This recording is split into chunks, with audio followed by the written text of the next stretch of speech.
Anisan'ny mitaky ny tokony ijerena mikasika ny lapanondrenana mialohan'ny fifidianana ihany koa ny avy amin'ny Ankolafy Zafelberge araka nambarana Andriamatoa Victor Rong ho an'ny Ankolafy Zafelberge fitsapakevim-bahoaka no tanterahana fa fifidianana lalam-panorenana.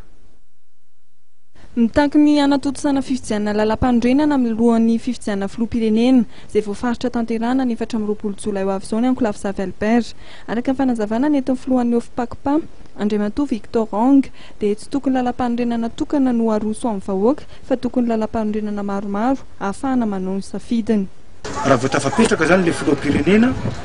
inona ny tondrasantsika azy satria ny lalam-panorenana izay misy amintsika amin'izao fotoana izao tsy eken'ny international io ary maro koa zany voaka malagasy manakena an'izay dikan'izay zany petraka eo le filoham-pirenena dia lasa vida dia eo izy amorona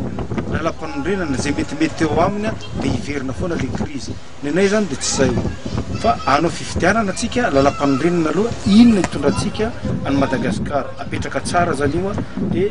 amin'ny lalam-panorenana izay fanarahantsika reny iny zany hitondrasana ny firenena amin'ny filoham-pirenena zay video. Araka nambaran'Andriamatoa Victor Rong tsy tokony hanaovany tetiandro izay narosiny senita ho fanatanterahana fifidianana ny lalam-panorenana. Le calendrier nataon'ny senita zany amin'ny 8 mai tsy problème tonga dia ataontsika zany élection constitutionnelle amin'ny 8 mai tsisy zavatra miova raha ohatra ka tena tia tanindrazana marina tsika.